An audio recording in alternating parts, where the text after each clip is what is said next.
tax goddess and chief tax strategist for taxgoddess.com, strategictaxcoach.com, and dropmytaxes.com. And little side secret, the reason why we were both laughing just now is this was take 3 of me trying to say my own company name. So I hope you guys enjoyed that. But why are we here today? We are here today for super exciting part 3 of the mini-series, Tax Strategy with Asset Protection with the very handsome Sean Weiland. So today we are going to be covering premium financing of life insurances. So I'm super excited about this topic. It's a really, really cool kind of strategy thing here. So if you're here with us today on tax strategies that save entrepreneurs thousands each year, we are thrilled to have you here. Please subscribe, click the little bell icon, make sure you show us some love, ask questions and comments down below. This is why we're here, is to answer questions for you guys.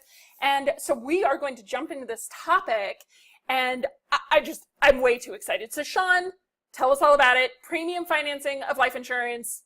By the way, I know this sounds terribly boring. Nobody wants to talk insurance, but guys, you know I don't bring you boring stuff. Okay, you guys know this. We bring awesome, super exciting stuff. So, Sean, all yours. Have at it.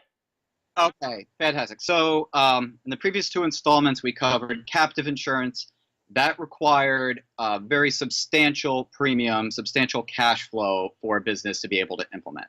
On the second topic, we covered defined benefit, which is a complement or parallel to a 401k, and that has all the same rules as far as participation between highly compensated owners and employees, and there's a lot of constraints with that. I really like this third one of premium financing of life insurance because it's not subject to those ERISA restrictions on participation of employees, and it does not require those more substantial premiums that a captive insurance would do.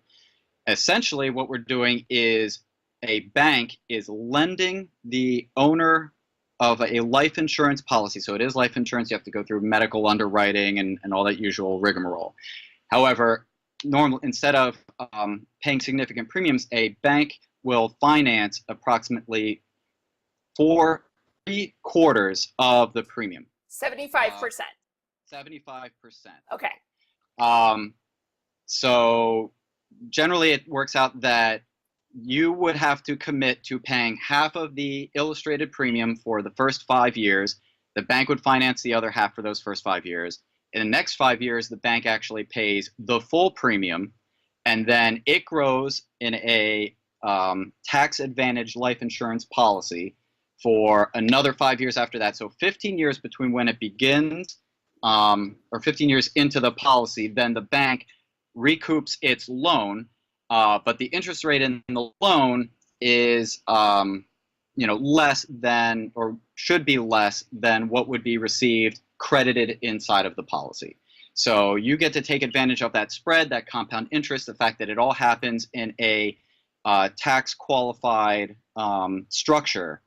And from there, then you had built up substantially more cash value inside of that contract than you would if you were financing the whole thing yourself. So just like taking out a mortgage on buying a home or using leverage for real estate investing, you get the power of financing for another asset. And it is not subject to the same kind of limitations that something like a 401k would in terms of participation. So you can do it just among the owners. You can do it to fund a buy-sell agreement. You could even, if you're just a salaried employee, and you want to participate in something like a 401k, but for yourself and with better tax advantages and asset protection, it's certainly another option. So I'm going to play dumb here just a little bit. So what are the major tax benefits of going with life insurance? Because life insurance, unfortunately, has had such a bad name, and there have been slimy people selling bad policies and bad things, so it's kind of scary for people when they hear life insurance. They don't really realize that it can be a tool. So can you talk a little bit about the tax savings there? So due to the nature of the finance, I should add as well that the asset itself is the collateral for financing it. So that it's not like, there's no loan underwriting, there's no credit check. It's entirely substantiated by the asset itself. because it is collateralized with the bank, it is held inside of a trust until the end of that 15-year period. So again, it's out of your estate. It's not subject to creditors the same way that you would be or that your business would be. And just like life insurance, it's as long as it does not become a modified endowment contract, which we would prevent in the way that it's designed, it's first in, first out. So you are paying with after-tax dollars, but when you pull that money out, it all comes out tax-free as a result. We do like tax-free. Tax-free is pretty cool.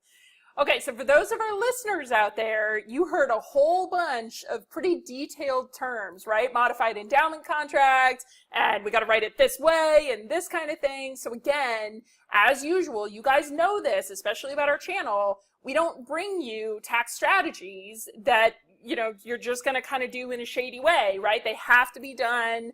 Dot your I's, cross your T's. You got to be above board on this stuff, guys. Otherwise, you're not going to get the tax benefits that these awesome programs can bring you. So what I'm really hearing, Sean, with this particular program is that you can choose how much money you want to put into this thing. And I liked your analogy of a mortgage, basically. So I'm buying an asset worth a certain amount, and somebody else is helping me finance that asset. Did I understand that right? Exactly. You're getting the power of leverage in those early years and the power of compound interest to really, beef up the internal returns of this structure. So this is going to be really, really good. I mean, anytime I hear the word compounding, I always think about the younger people that have made decent money, that need someplace to put it. They don't want to spend the money. They want to save it, earn it, grow it for later. Anytime I hear compounding, to me, that indicates the younger, the better. The more growth, the more earnings, the more whatever. Okay. But can this still be done for somebody like if I'm 60, can I still do something like this? Yes, absolutely. Just like with any life insurance, and you're going to have to go through underwriting and get an illustration. So it's on a very, one-to-one basis as far as your particular circumstances. But it's absolutely something that can be done.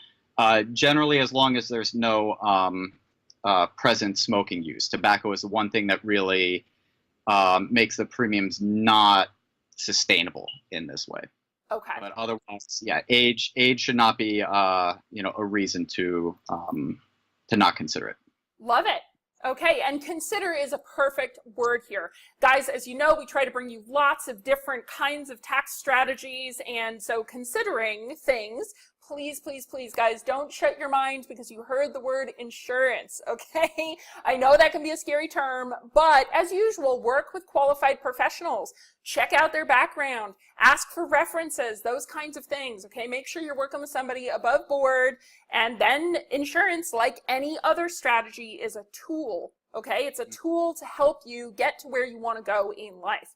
So, Sean, thank you so much for your time with us today. This has been a fantastic little 3-part mini-series. I have no doubt that Tax Strategies That Save Entrepreneurs Thousands is going to be asking you back for future tax strategies, so I can't wait. And thank you.